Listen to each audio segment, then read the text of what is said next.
I feel like there's a communication between myself and the audience right now, and I feel like they'll continue the story even in a comment section, and they'll be like, "Next, get Pawpaw to go to Tutors, and next get him. What if he went to Ace Hardware and this happened? You know?" And I think, okay, this person is real to them, so it makes it more real to me. There has got to be more than this. Andi Marie. Yes. Do I call you Andi Marie? Do I call you Andi, or do you like Andi Marie Tillman? What's your stage name?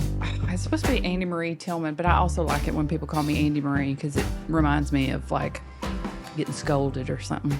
Marie is just the best middle name ever. Yeah, it's common, but I feel like the fact that I have that unisex first name kind of adds a little edge to it. A little punch. Is it Andy's not short for anything? Mm-mm. People ask that all the time. People ask me that all the time, and I love saying no. Yeah. No, it's just Andy. Same. Corby. What's it short for? Nothing. What do they think Move it's on. short for? Corbin? Corbin, I think, is the common Not one. short. Not shorter. Not short. Not a shortening. No. A cutening, maybe. Cutening. A little wow at the end. Well, you're so busy and active and dazzling and creative. I'm so glad that you had a little time for us over here. Aren't you, though? And I can't wait to find out what we're going to find out. Who knows what that is? If anything, it could be an opaque mask starting now. I want you to bring something out of me that I haven't already we're gonna explored try. myself. Just you wait. Well, maybe the way in would be, how does a gal with... let me start this one. I'm attracted to film and creativity, and I always have been.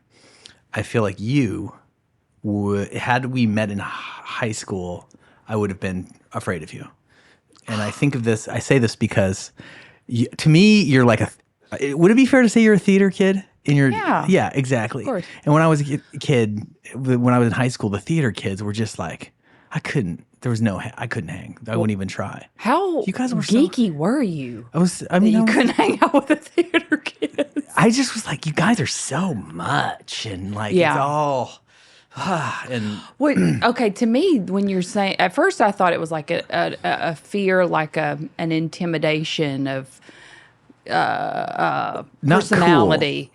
But now I'm starting to think you mean you were fearful that we were like all on drugs or something. It wouldn't be the drug. I was on drugs in high school. Oh, okay. But in my own we way. definitely wouldn't have hung out because I was super Christian and I made fun of y'all. Yeah, but if you go back far enough, then we have that in common too. Yes. I come from a similar family on the other side of the country, and we can get there if we do.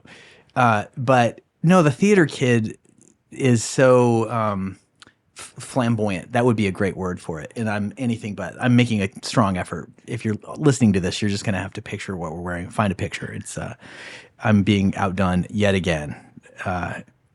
Effortlessly by Andy. Describe your outfit, though. I'm wearing a bright blue corduroy jacket and a bow tie, which the only redeeming quality of this outfit is that I did tie the bow tie myself. Yes.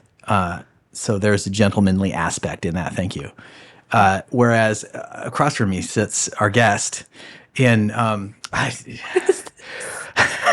we can start with the. I said slutty Ren Fair. What do you? That's pretty good, but those are your words. Yeah. I mean, this is a manicured look. You've seen you guys have seen the reels and the TikToks, and none of that's on accident.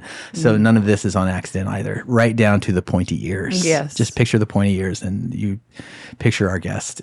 Well, right I now. grew those for you. It was really nice of you. I mean, I was hoping for something new. I felt like I've probably seen it all.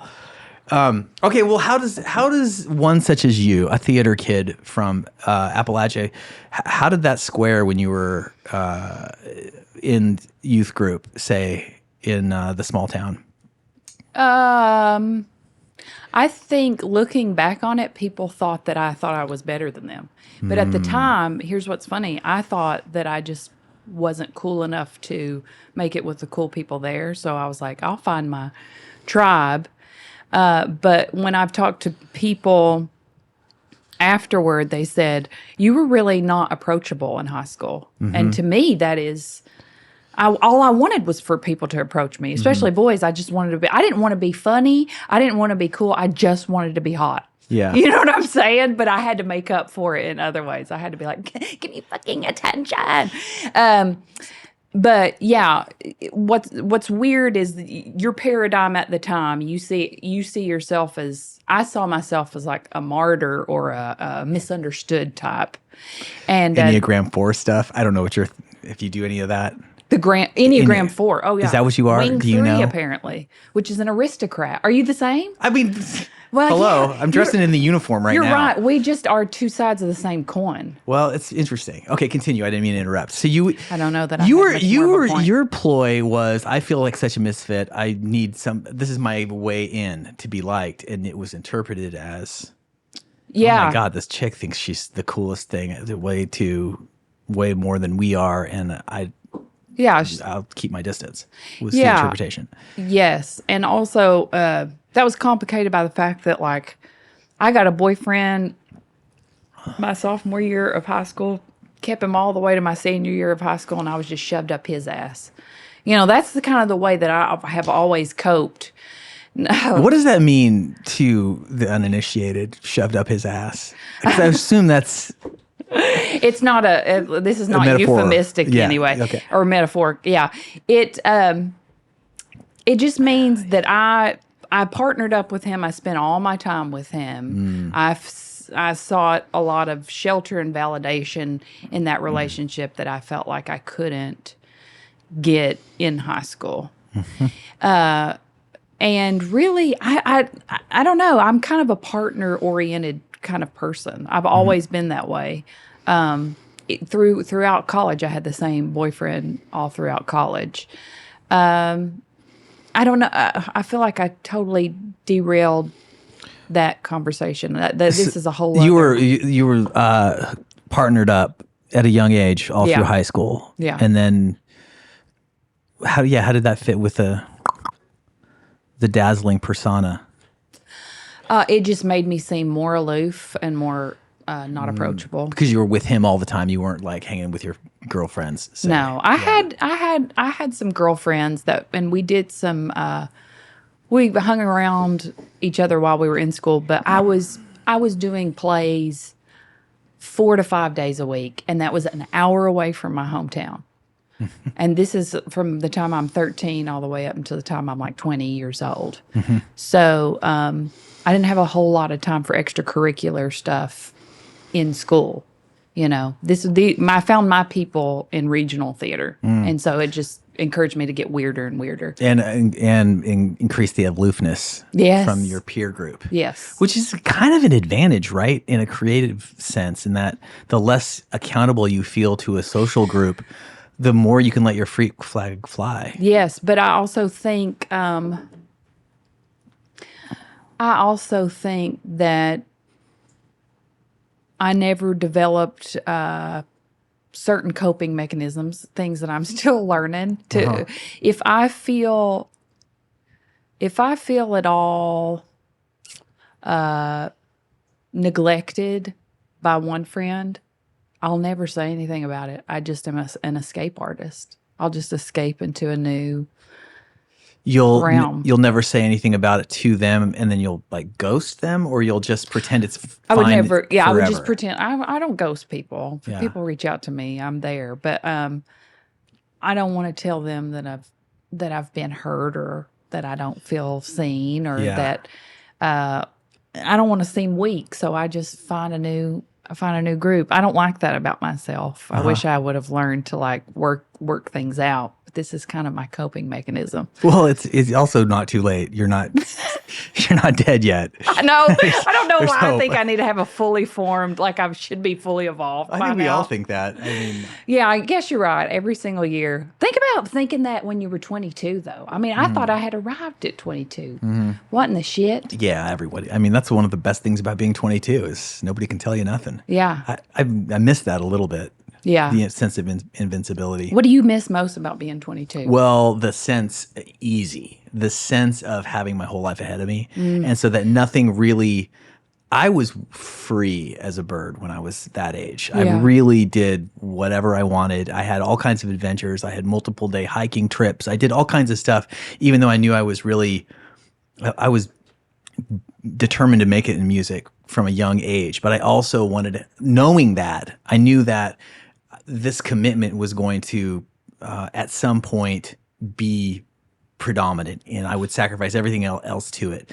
And there was like 18, 19, 20. I also was married at a very young age, and we can talk about that. And I got divorced at 22. And so when I was 22, I was an old man in a weird way, because I came from a religious background, and that was one thing you did not do. And my parents are still together, and I mean, it broke their hearts, and it really broke my ex's heart too.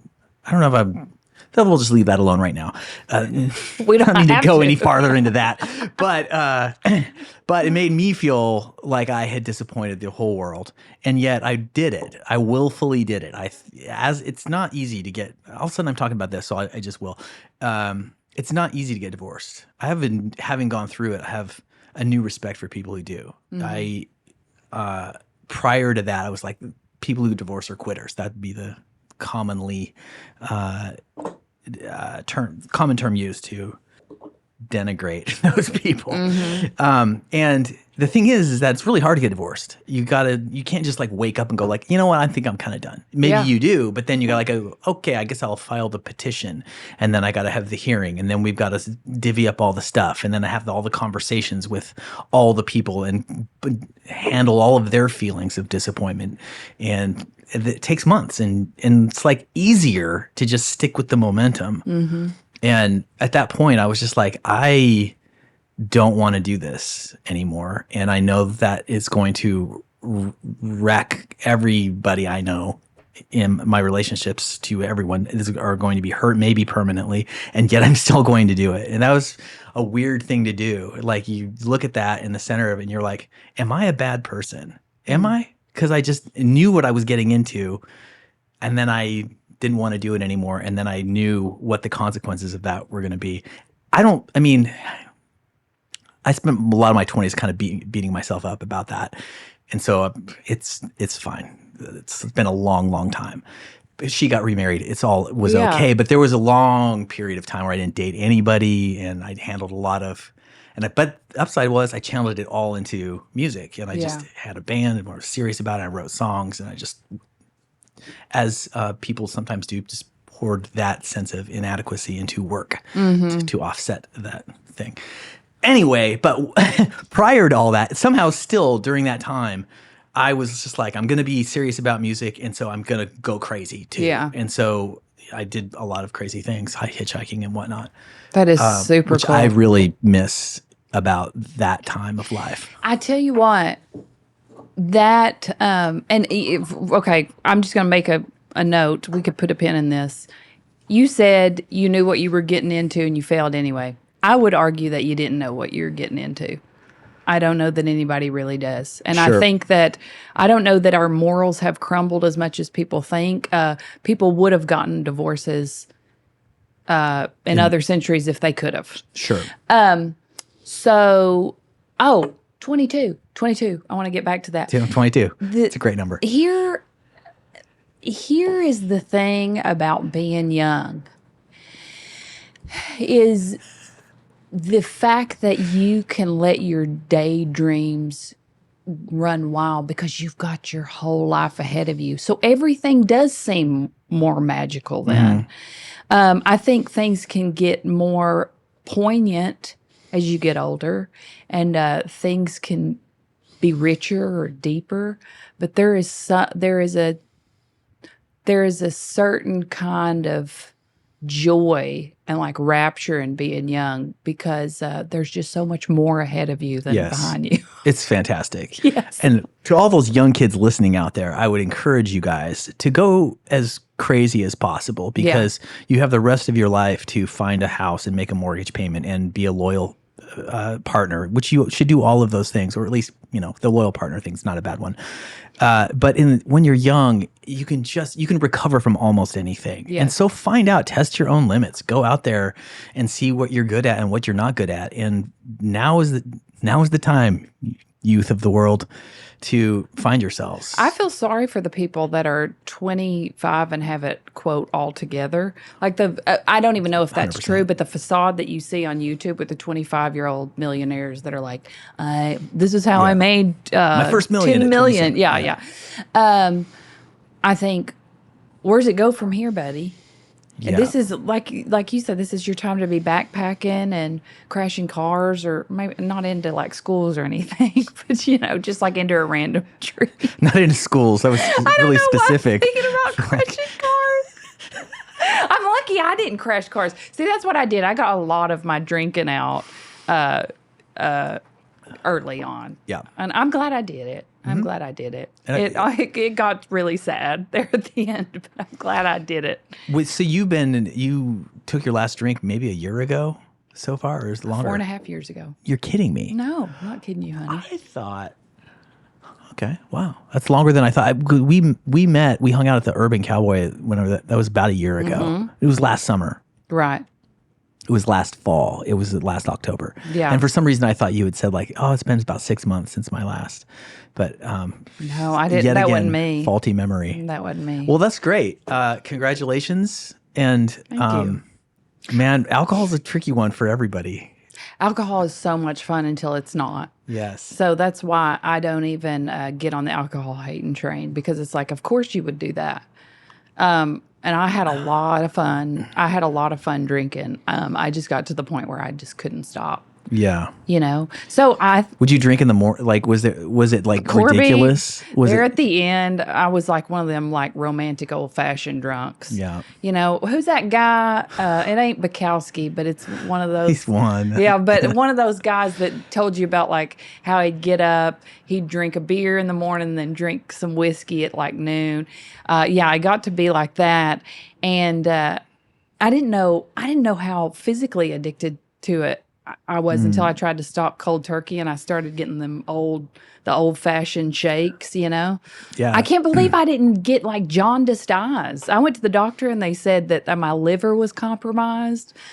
Yeah, that's real. That's a real dedication. Dude, I was in it so hard. I was in it to win it. I mean, that's the thing is if you had a point where you're like, this isn't working, I've got to stop. And short of that, then you might not stop.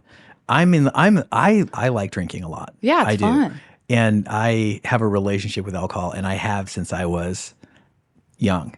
And also drugs. And I've kind of calmed down with the drugs, not for any effort, just some like a little lack of interest. And Yeah.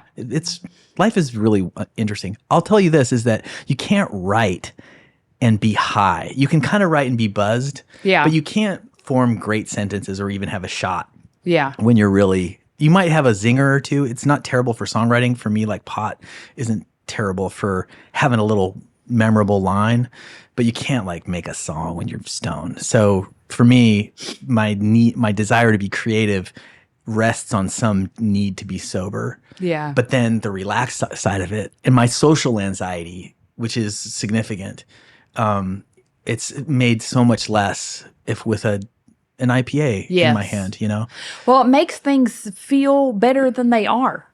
And that's Yeah. why when you write, you can write, it just won't be no good. You can it like, for me, it was a stimulant. So I would sit down and I would do shit, but it would just wouldn't be very coherent afterward. And when you saw in the light of day, and like Hemingway, you romanticize him as like a young person, but then you grow up and you say, oh, he wrote in spite of being an alcoholic, not because he was an alcoholic. And it didn't end well. All of his creative career was done at 45, really. Maybe 50, but like. And then he had like one little spark of an old man in the sea. I don't know if he like gave up booze for a few days when he did that. I have no idea. But What I also know is that he thought of that as a failure because it was only a sliver of a larger thing he imagined, and that's all he could muster. And it is brilliant. And if you've not read The Old Man in the Sea, It's one of my take a long favorites. hot bath and read it. That's about how long it takes. And Yes. it's so good. one of my favorite lines, I might butcher this, everything was old except his eyes, and they were the same color as the sea, and they were undefeated. It's one of my favorites. I mean, chills. Randa, it's been fun because I got married maybe 3 years ago, and I'm just like, I've been a book nerd since I was a little kid. And that's mostly what I did in my 20s was read classic literature. I don't recommend it if you're trying to make money. But if you want to seem interesting on a podcast 20 years later. I saw it way back then, this moment right now. But it's been nice to have this person who's interested in reading who hasn't yet, and so I've gotten to reread some books that I've really loved. What's with she my reading with right my now? wife. So we just finished For Whom the Bell Tolls, which is yeah. one of my favorite books of all time, and a Hemingway book. And there are so many moments in that book that are just like not tear jerking, but like tear ripping, like just things that like hit you so hard about this impossible thing called being alive. And once in a while, somebody can put it just so that it seems brand new. Yeah, he speaks with such like his terse way of speaking makes me want to cry because I think there's no way I could ever be that brief trying to communicate a fucking point. Yeah. And I'm always astounded. So sometimes that makes me want to cry that somebody was able to do that, just the beauty of it all.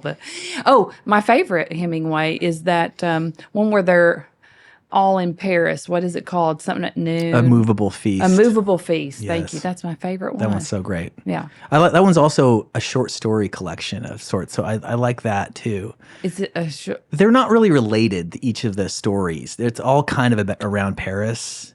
I don't know why I saw it as like it felt like it had a good through line. I think it does, but it doesn't have like I feel like it's one of them's Not sort of one about narrative. Yeah, one of them's about Gertrude Stein, Yeah. and one of them's about Scott Fitzgerald and Zelda. Yeah. But he doesn't use their. So it is like his experiences.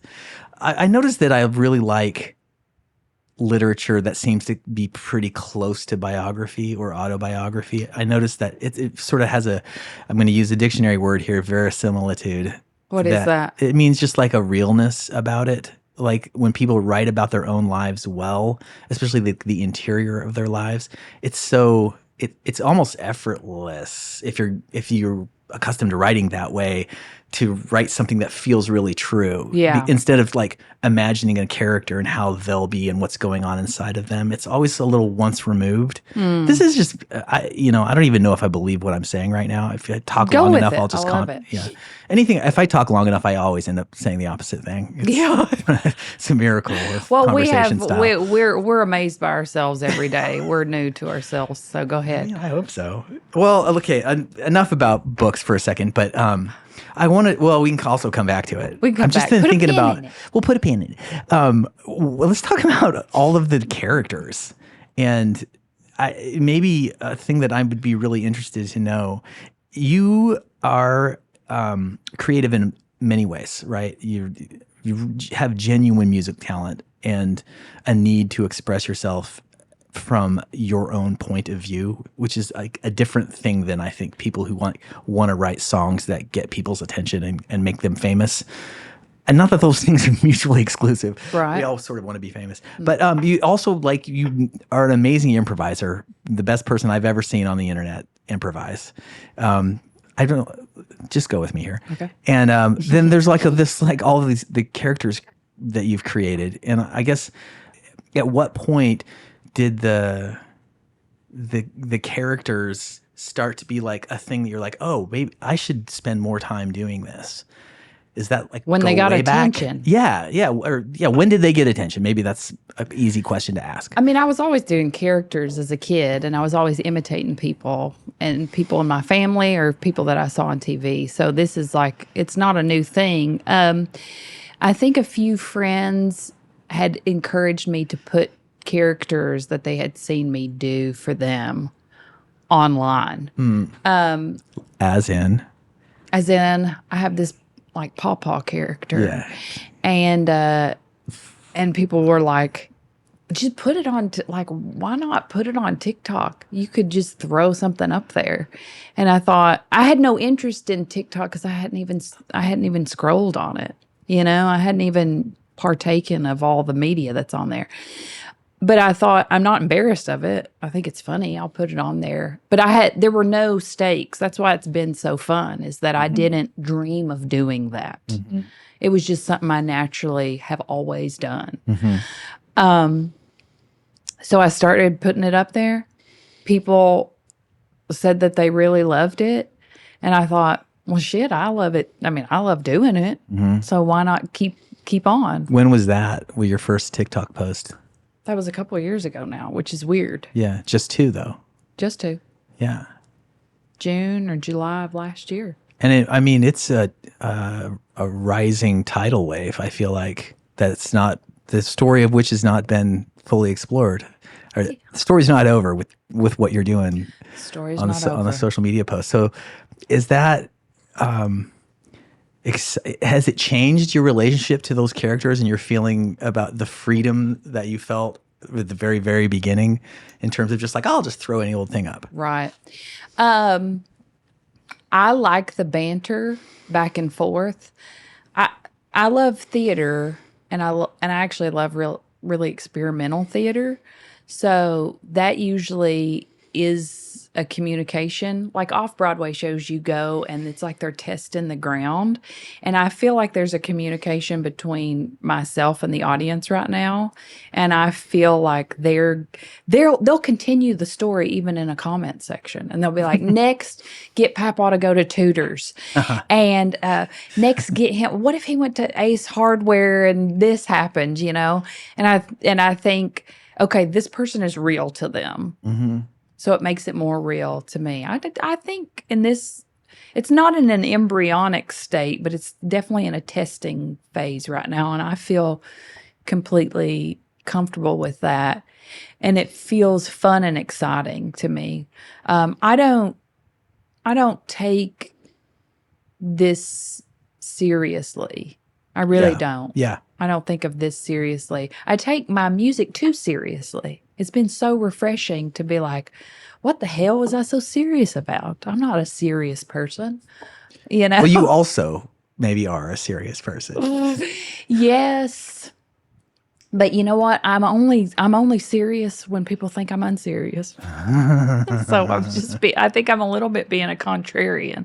My philosophy is that nothing actually is serious. I mean, it's really helpful philosophy Yeah. in terms of making stuff. I mean, sometimes don't you have a visceral experience sometimes that you are truly floating in space? Yes. Yeah, you know? I have experienced regularly that none of this is real. And it's not like a thing to say. It's not like anyone can say that. Right. But it's like a very immediate and direct apprehension that actually is like a little terrifying to my soul. Oh, yeah. I'll be sitting there. We'll be watching Outlander or something. And all of a sudden I'll get like a zap go through my chest. Yeah. And Brandon will look over at me and I haven't communicated in an hour.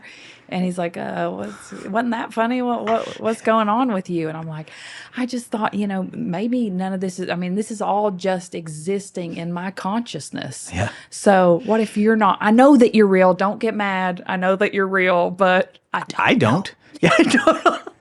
I just have to say that because I got to sleep with him later. I'm just trying to get laid, so I don't want to tell somebody that they're not real. You gotta, even with the most intimate of partners, intimate distance.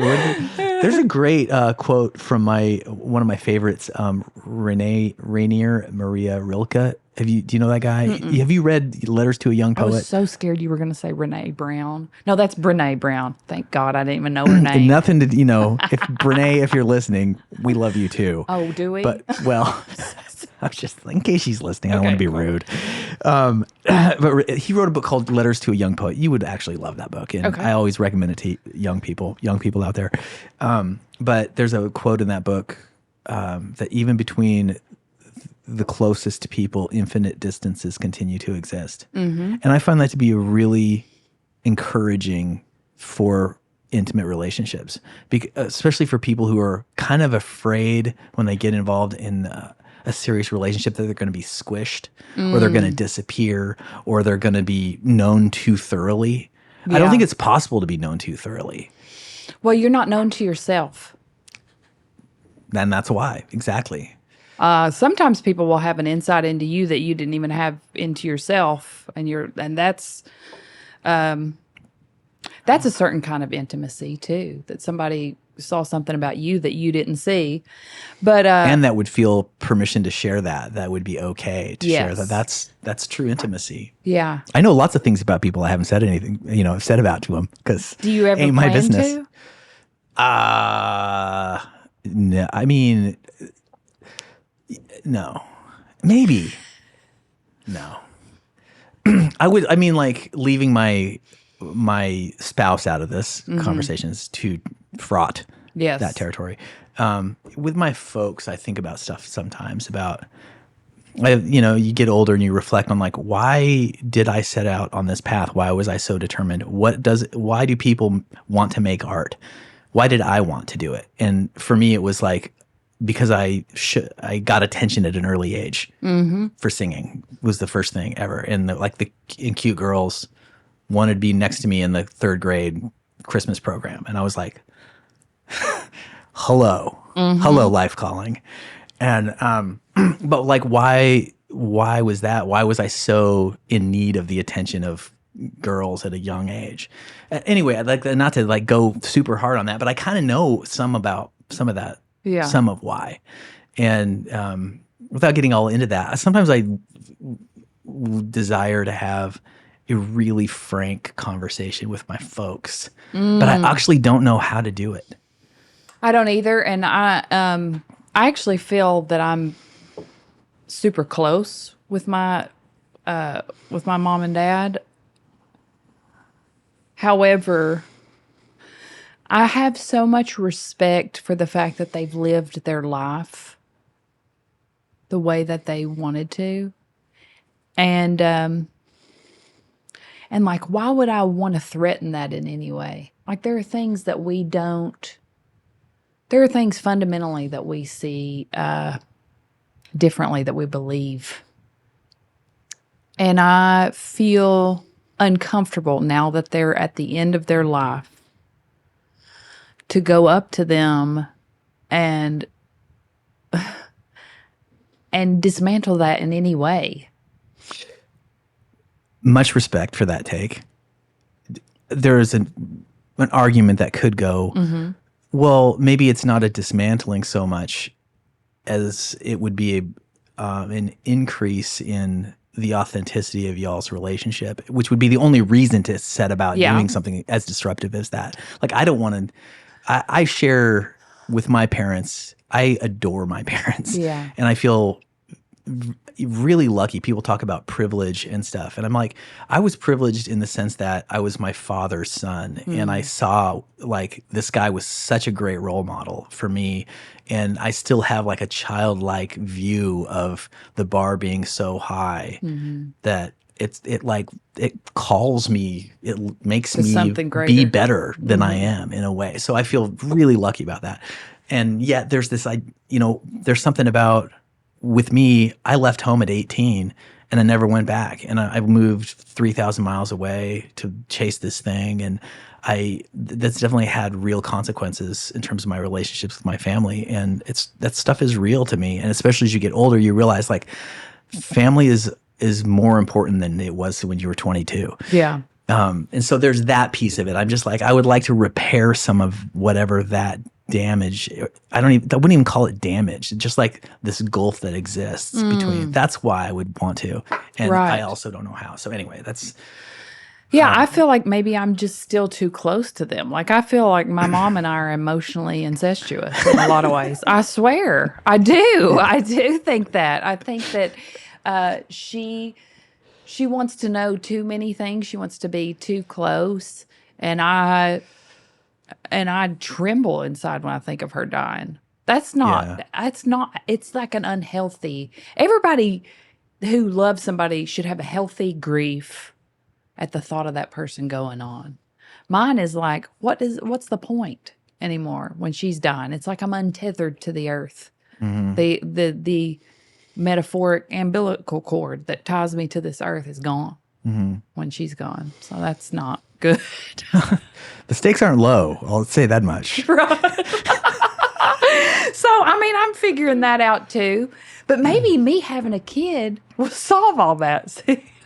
I don't know. I mean, it's so interesting how people that connects to the potential future offspring are somehow so intimately connected to the generation that preceded you. And I say this because we might have to take this out, Kyle. I don't know. I'll have to ask Brandon about it later. Brandon and I talk about it. My wife and I are about to have our first child, and we're so excited about it. And for me, it's exciting. For Randa, it's a whole nother level because she never knew who her biological parents were. Wow. And so she's never had blood that she was related to, and how it's been interesting to watch. And we talk about that, how that's deepened her connection to being alive in a way, and like relationships, and not to take away from the relationships she has with her family back in Cowpen, which she loves them, and that's where we go for the holidays, and I love them. But there's just this excitement to see her thinking about like this will be my first blood relative. Like I have this real thing on planet Earth now. Yes. Anyway, it's complicated stuff. You kids don't think about that when you're 22, but it becomes more important, and it's one of the good things about getting older, I think. Yes. It'll be a really beautiful experience for her, I think. I hope I get a little bit of joy too. I'm hopeful. I think you had a little bit of joy in It's been joyful throughout. So. Especially, well, I don't know. You might have to cut this too. Wait, well, Shots and stuff. All that. yeah. That sounded. Yeah, that wasn't. But It's even bonding. honestly, It's was bonding. exactly. It was kind of like whenever you go through something shitty together, and it's not like it was shitty, but it was a burden. It was difficult. It was inconvenient. But we were like in it together, and we we made this choice together, and we were there for each other throughout, and. That it was kind of fun in a way. Like Randa told you about, like being at Sundance, sneaking into the bathroom to stick a shot in her ass at this cocktail party, and it's like, wow, this is our life. Well, you get down our to adventure. basics. There's something really precious to me about getting down to basics. Like I don't need that mystery to romance. Like I really want the deep bonding, the partnership.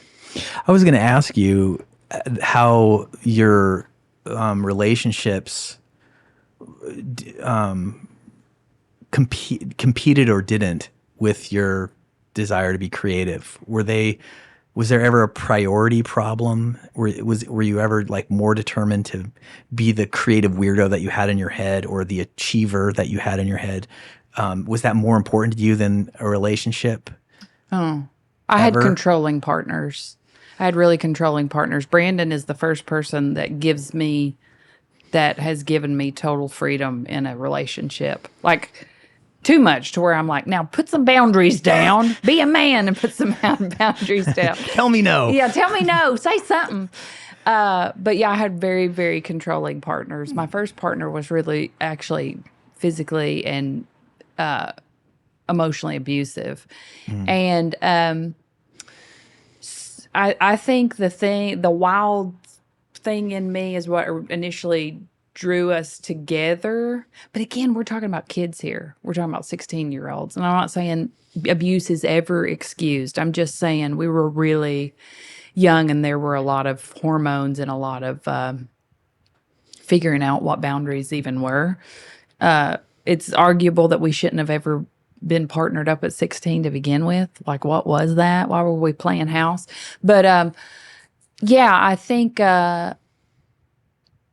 there were a few opportunities I gave up just to not make him mad, you know, and that continued into college too. Just dudes kind of being small dudes, really, and it was always a war in me because I am a hopeless romantic, and I'm also like a loyal person. So I didn't, and I'm also a people pleaser. I didn't want to make them mad. How did you get out of those first They cheated on unhappy me. relationships? And that was the line? You That were was like, the line. It made it a lot easier, I bet. Yeah. Yeah, I don't know what it was. It was the fact that they were mean to me, but they were loyally mean to me. And as soon as they saw, I mean, that's pathology in its own right, I'm sure. But, you know, as soon as they saw another little thing that they wanted. It was like that's something weird about me, that it can just break me. I can just be totally broken by that. Like completely devoted. And then like, that scares me sometimes, that I can kind of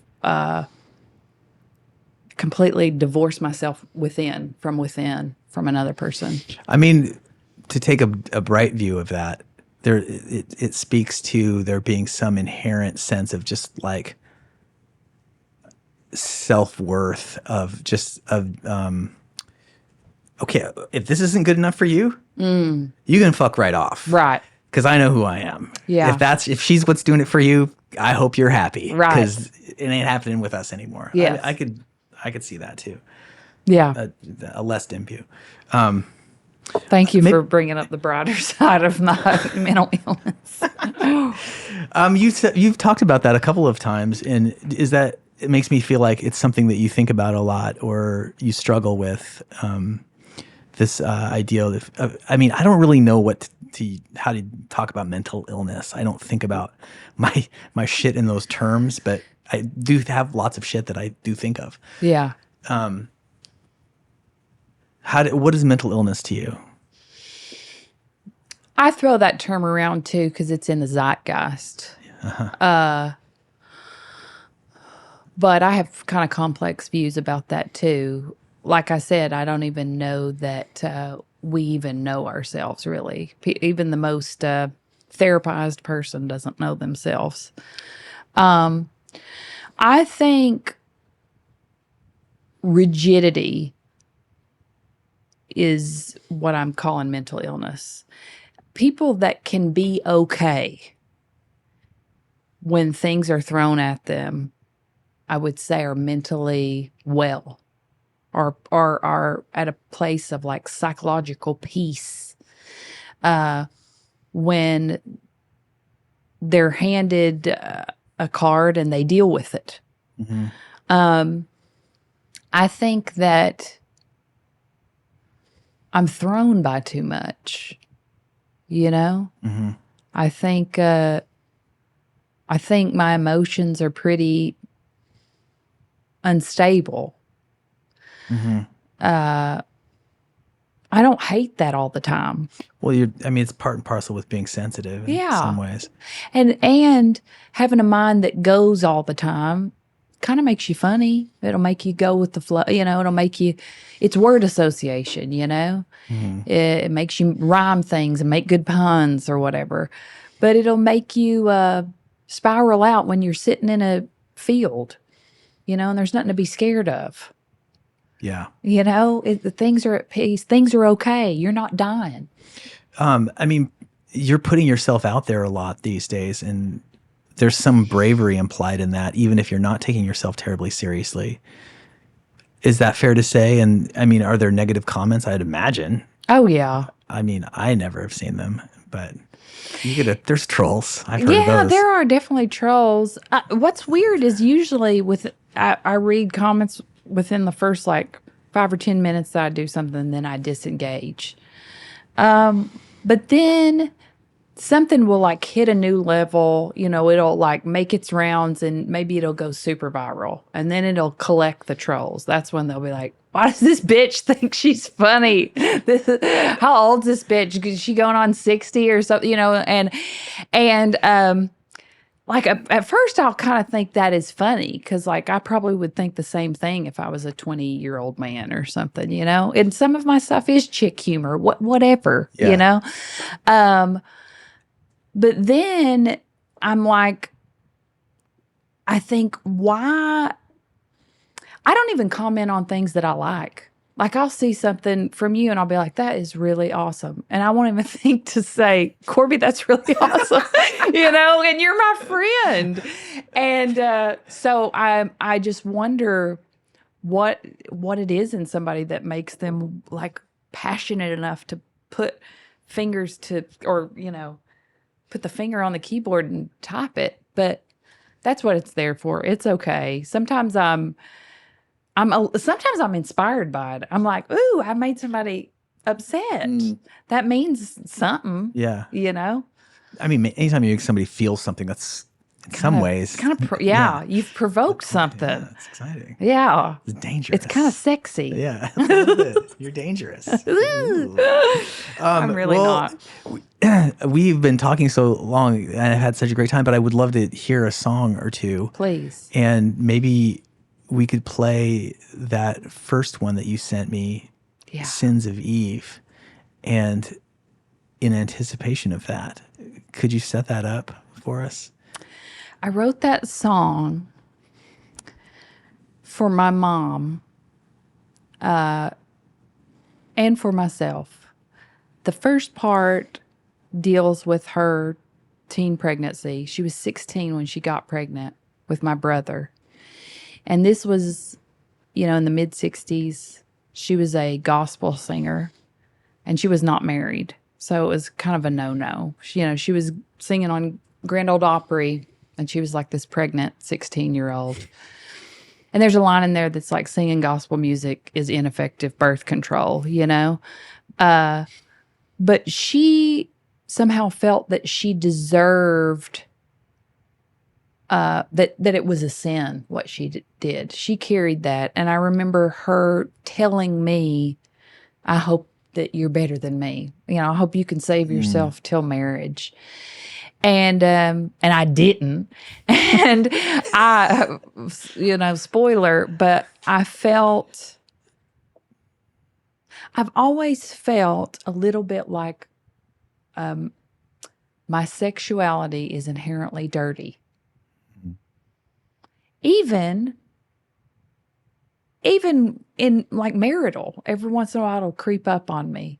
And to me, I hate just using this word, but that's kind of indoctrination because it's not. Mm-hmm. It's not dirty, but there was something about the origin story of a woman tempted a man, and it became the downfall of all mankind. Mm-hmm. So this is a little comment on that. It's a little comment on that.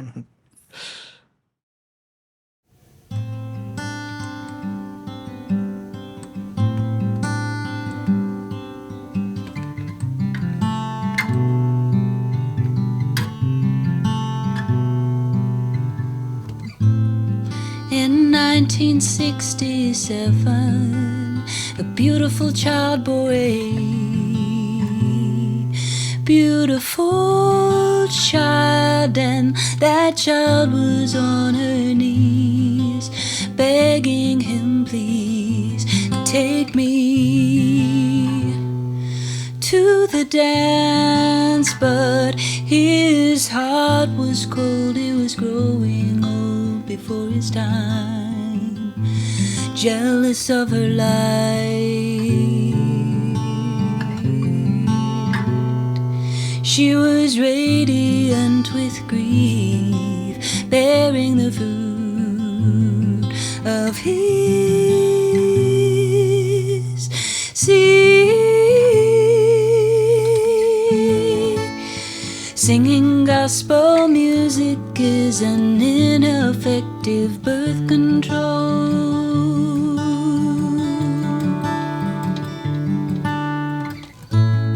I've sacrificed my every intuition to those who say they know. We were taught to believe we bear the sins of Eve.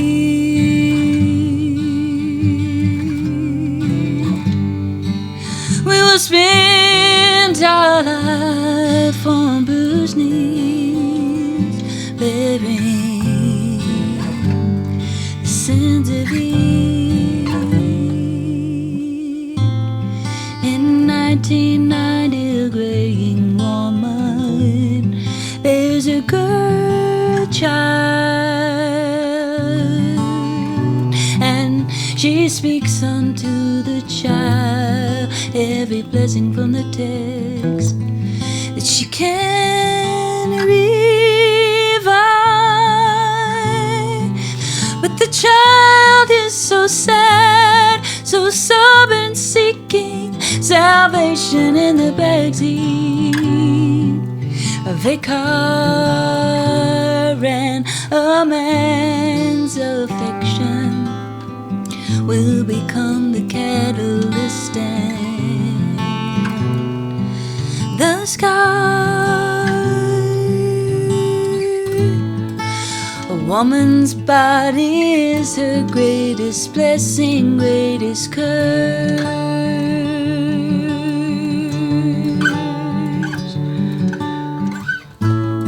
Her only redemption to be found is putting it to violence. I was taught to believe I bear the sins of Eve.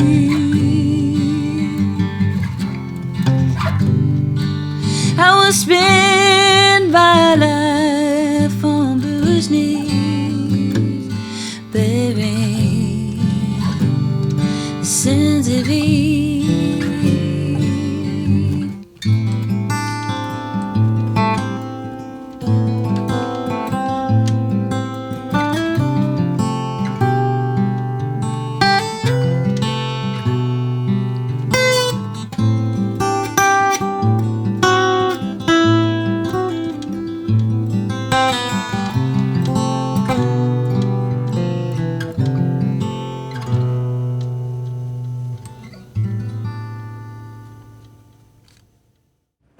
Maybe we could just talk for a second about your acting career, which is absolutely a thing. You book regularly. I just watched your reel on YouTube in preparation for our conversation. Okay.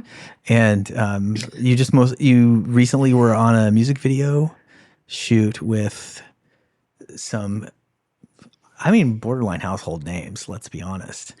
Oh, that was fun. That was a fun little short that we did with Fred Armisen. With Fred was it a short? Yeah, it was like a little short. It was a music video that they're calling a short, like they've entered it into festivals as a short. Cool. So I don't know. I think because it runs longer than, what is it? It's like 6 minutes long or something, maybe. Yeah. Why not? And did you get that through With a agent, narrative. or was that? No, that was somebody that just contacted me, a studio, and I actually, the person from that studio hooked me up with a feature that I just did in Greenville, South Carolina, and I've since become friends with the guy that directed that, and he just found me through character work, and he was like, I just wanted to do this as a test run, and I figured you wouldn't be spooked by the fact that it was Fred Armisen, and I wasn't. And you were not. No, Yeah. I enjoyed that. I really enjoyed that. You get older and it's harder to get starstruck because you figure Yes. people are just people. Yeah, you noticed that. Yeah. I can't remember the last time I was starstruck. I remember when I was 18 and I was in Idaho where I grew up in Sun Valley, and I was in the basement of this tiny mall in downtown Sun Valley. Downtown Sun Valley means 1 block. And there was this guy, and I was really into mountain biking at the time, and there was this guy I could see he was holding a baby. And I was like, man, that guy must ride mountain bikes all the time. He's got those legs those calves are just monsters. And Yeah. I turned around and it was Arnold Schwarzenegger. And we were like right next to each other. And I was like, Well, that might just be like the sheer mass of him, honestly. he's not terribly tall. It was just mostly like, but also right after that, there was a famous pizza parlor in Idaho for many, many years. It's since closed, called Louie's. Yeah. And in the foyer of Louie's was the then Terminator 2 pinball machine that was out. And it was like 20 minutes later, I was sitting there playing the pinball machine thinking like, With him. wow, I met the guy. And it added 1,000 points. You added 1,000 points to your game. I don't even know how pinball works, honestly. I've played it like 2 times on the PC, you know. Yeah. Not I mean, the even, like, principle's pretty physical. straightforward. Yeah. Just keep the ball up, right? That's all it is. Yes. See, I like simple games like that. Oh, man, it's great. Because if you play simple games like Tetris, you know, you can think about other things. My husband loves strategy. And That's an all-encompassing kind of approach to gaming. Yeah. Not your style. anytime he's ever tried to play Catan or chess, I just will submit and be like, I'm too dumb to play. Like, I'm too dumb to play this game right now. I think that's such a wonderful card to play that a lot of people just don't ever make use of. It just say, I'm too dumb. Amazing to do that. I do that with politics. I do that with everything. I just tell people I'm very stupid. And then I talk about how stupid they are behind their back. About how much literature they haven't read or how bad their music taste is. I have one more poignant question, which is, please, I feel what's like I have coming not up? said anything good. If you could just like write your ticket and have this thing come true, what would that be for you? Do you know? I'm writing what I want to write. I am writing a variety show that I would love to do. Similar to the Carol Burnett show, but more cinematic. So it incorporates elements of sketch, theater, and cinema. I would love to get that done. That would make me happy. I would love people to see it, but I don't know that it needs to launch me anywhere. And I would love to finish this like Appalachian rock opera that I have been working on too. So it's like the projects that I'm already working on are my dream. I don't know that I envision a certain level of fame. I'll see projects come up like they're remaking my favorite movie of all time, Possession. I don't know why the fuck they're remaking it. It's whatever. But I get jealous a little bit when I see that. I'm like, no, I would love to star in that. Because if they do it like the original, it's just that weird. It's just that out of the box. Is it more weird than scary? It sounds scary. It is considered a horror, but it's scary because this is not a spoiler. There's a marriage that is disintegrating that you're watching. So you're actually watching people kind of go nuts. And it's scary because it almost like reveals something about the nature of love and codependence that's inherent in all, even healthy relationships, honestly. So that's why it's scary. But I also could see why they would make that again, because that sounds like it sounds transgressive in a way. It is transgressive. I love this movie so much. I tell everybody about it. It is, and I don't usually when I talk about movies, I don't go on and on about performance because I'm like, that's just one element. But Isabella Adjani's performance in this, it's like true performance art. There's a part where she's like, I'm welling up with emotion thinking about it. She is standing at the bottom. She wanders into a church, and I think it's like you think the succubus is being like she's developing a succubus within her.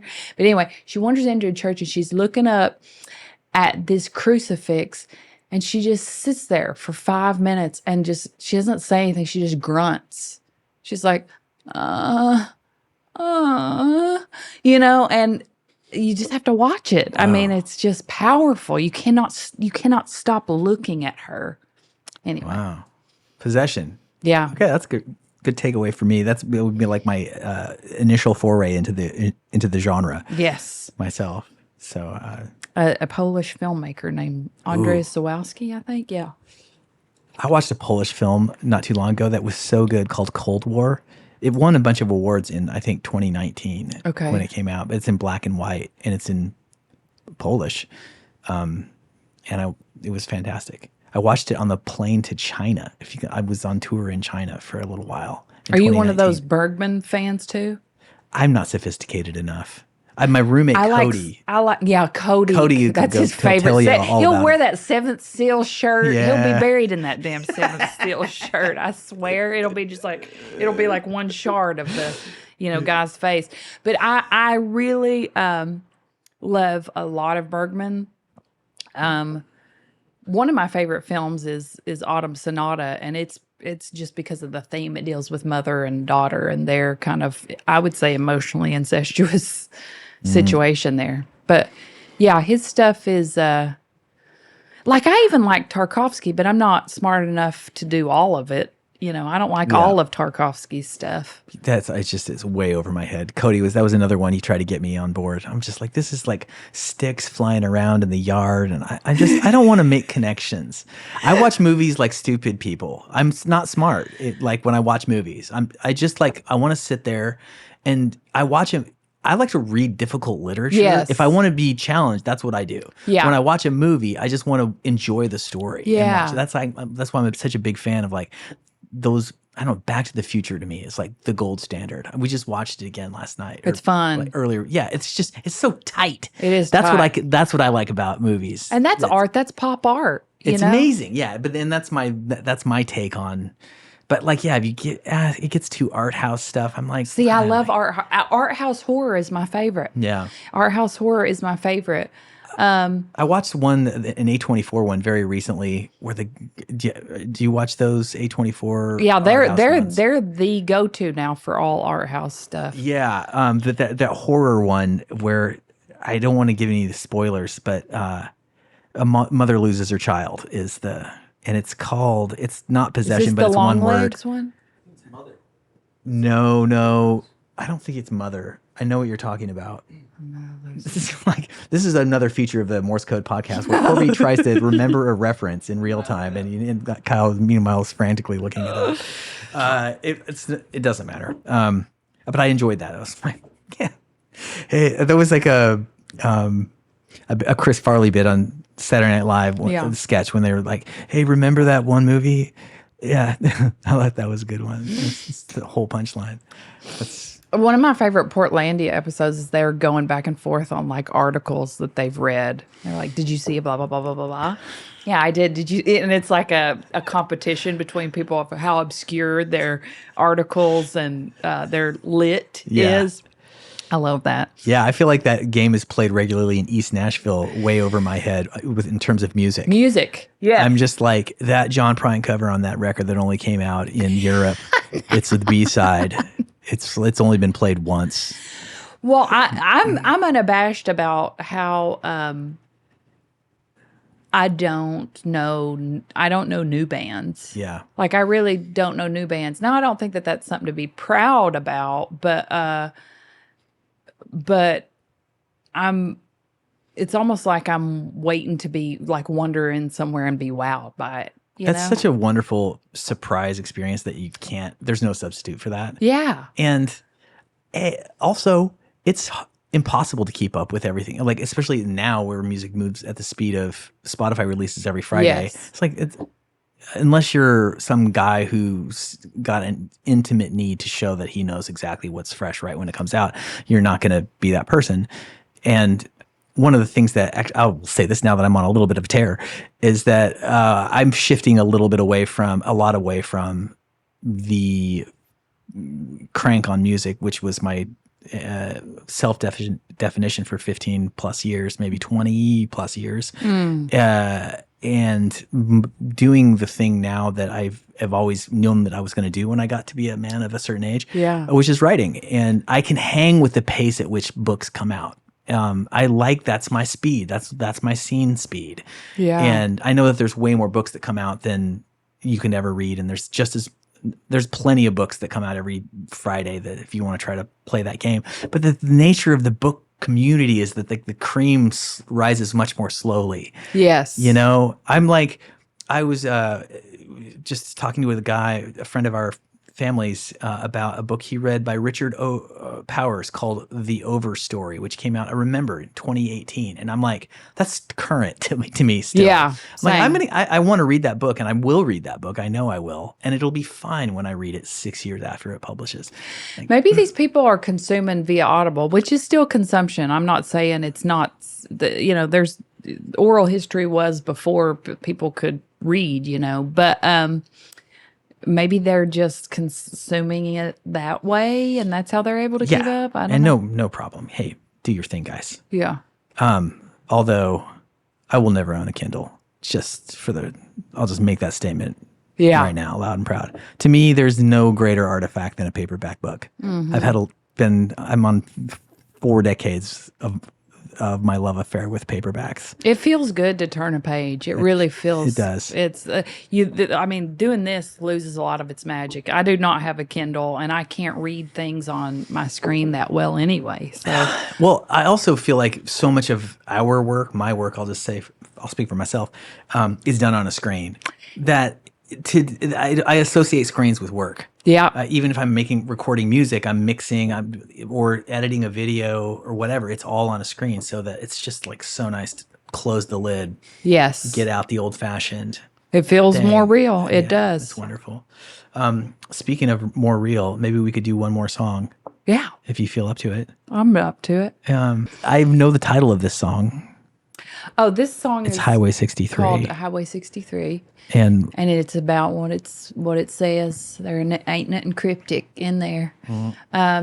The highway that ran through my hometown. It's really just about a nostalgic drive. Every single time that I would turn on to Highway 63, I knew that I was home. And it's just the feeling of coming back, but also not ever really being able to come back. That whole, you can't go back home. yeah. I think it's just a nostalgic song. It's a sweet little ditty. People are really complicated. You know, you can have a feeling about where you came from and the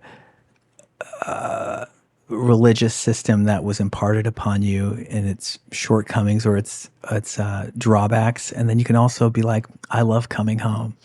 Yes. Well, I mean, anytime I'm critiquing, I'm not even critiquing. I'm really just expressing a feeling that stays with me. That's the point. I write very emotionally, and in that way, it's not. It can sometimes be poetic, I hope, but it's never really very intellectual because I don't know what I believe. Mm-hmm. But I want to communicate a feeling, even if it's just to myself. Try to figure out what that means, or if it means anything, or if it's just the human condition. We have that in common. Yeah. I mean, sometimes I feel like I should be in one camp or another more firmly, and I often am just like, but on the other hand, Always. And I love everybody. I love people who feel strongly about things. Yes. I love people who say the wrong thing all the time or can't hold back or they're insulting. I love difficult people. I love people who don't like me. Yeah. Like I also don't like me in some way. I totally get it. I totally share that feeling. I love paradox and contradiction. I told my husband the other day, I was like, in the future, meaning like in the next 2 years, I feel like the kind of porn we'll watch will be Republican and Democrat porn. Yeah. It'll just be two people that's like the taboo. That'll be the most taboo thing, you know what I'm saying? Taboos are getting harder and harder to find. They really are. They really are. So I'm just thinking that's one that I can come up with. It is hard to be transgressive in this day and age. People don't understand that, one of the things that good old-fashioned patriarchal Christian society imparted upon us was a nice firm line. Right, in which to cross. Over which you could cross and be a bad guy. I think or about bad how girl. shocking it must have been back when 120 Days of Sodom came out. Like how people saw that and they were like, I mean, it is vile, but it's like so vile that...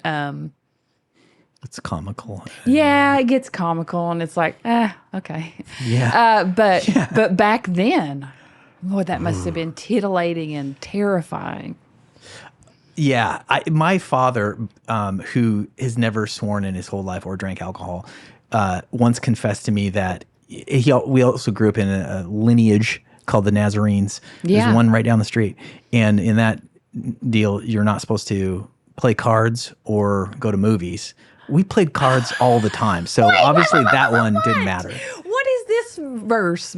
There's no verse. Basing on? There's no verse. It's you know what? I'm not the right guy to ask. I never asked. He didn't actually go.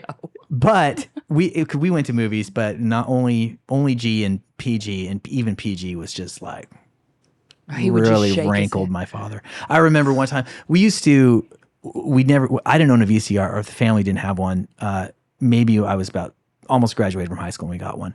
But we would, on special occasions, go to the 7-Eleven and rent a VCR when I was in like 7th grade. And there was 20 tapes you could choose from. Yes. And we brought home a Disney movie on some Friday night and this other Disney movie called Condor Man, which is like a live action film, utterly harmless, PG. I just remember Dad sitting on the couch and the blue screen comes up and it's this PG that slaps his hand on the table. In my house, and that's anyway, which is awesome. But my real point in telling this story was my dad confessing to us once that the very first movie he saw, he remembers he was in college and it was Dr. Zhivago. And he said when he came out of the movie theater, he was convinced that the Lord was going to strike him down with lightning. Really? Yeah, that's how strongly it was, So anyway, movies, like for some people. God, I miss that thrill. Yeah. I miss that good old thrill. fashioned breaking the rules. Let me tell you, when I saw Possession for the first time, I felt weird for 2 days. And it was the first time since seeing The Exorcist when I was 12 that I felt that like I was praying throughout the day, like that pray without ceasing. Even though I don't know that that's how prayer even works. I was just like, if I did something wrong, God, by watching this, I hope you see my heart. But I knew that was going to, that fucking movie stuck with me, and nothing sticks with me anymore because I'm based, Yeah, we've been numbed to. We've been numbed, We've been man. numbed to sin. I know. Lord help I us. love the idea of like me and my, in my latter years going just straight up like old convent nun. Maybe I'll go full Catholicism. Hell of or a something. kink. Yeah, it would be. Well, maybe we can play the song out. Yeah. And so I'll just say, Andi Marie, thank you so much. It's been such a joy. I loved it. I wish that we had even more time, and I feel like I could just talk to you for a long, long time. Longer than you'd like to talk to me is my gut feeling, but I had a great time. Well, I am that cool theater kid that you're afraid of. You came around in the end. Mm-hmm.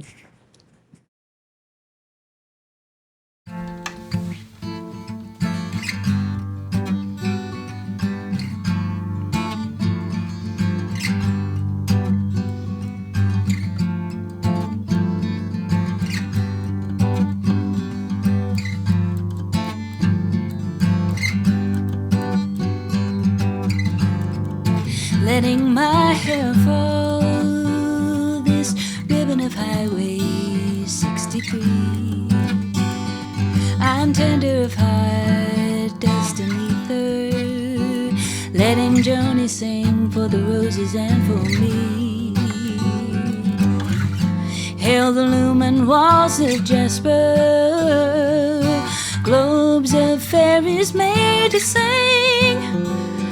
My torch bearers, these street lights, ever holding my homecoming. I hear grandma's hands clapping flower in the morning. Taste a peeled and salted apple, sugar on a grapefruit. Know that this is my song. It's my balm in Gilead. Oh, asphalt river of dreams, clay to starshine I sing, and no greater love a bouquet of themes. Highway 63.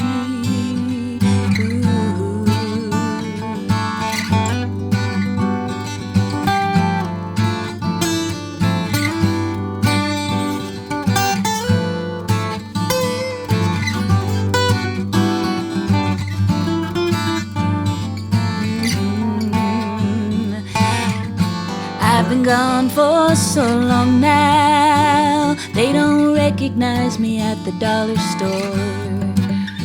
Say, what was your name? Why does that sound so familiar? The cat food's down there, aisle 4. But you've kept me your misty mountain maiden, your raven ribbon stringing daisies for miles. I could play that game, plucking 7 million petals. Still the answer, I am yours and you are mine. I hear the breaking of my own heart. It's the cracking of the last limb that tore down Poppy's dogwood. And now I see more clearly, a root's not a grasp, but the vein of flowering. Oh, asphalt river of dreams, wait, stars shine and sing. And no greater love, a bouquet of things. Highway 63. Take it, buddy.